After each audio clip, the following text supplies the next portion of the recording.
Today we're tracking Artemis II, from launch to splashdown. The crew launches from Kennedy Space Center aboard the Orion capsule with 4 astronauts. Once Orion reaches orbit, the crew doesn't head straight for the moon.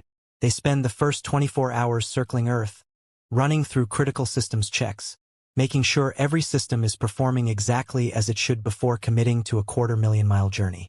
Once checks clear, Orion fires its engine and breaks away from Earth.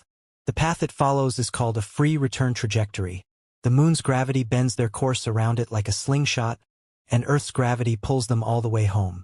No extra burns needed. Even if the engines fail, physics brings them back. At the farthest point, the crew will be 4,600 miles beyond the moon, the farthest any human has ever been from Earth.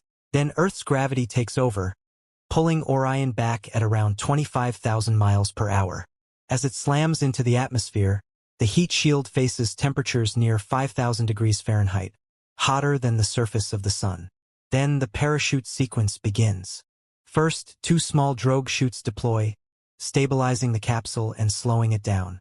Those then pull out 3 pilot chutes, which release the 3 massive main parachutes, each about 116 feet wide.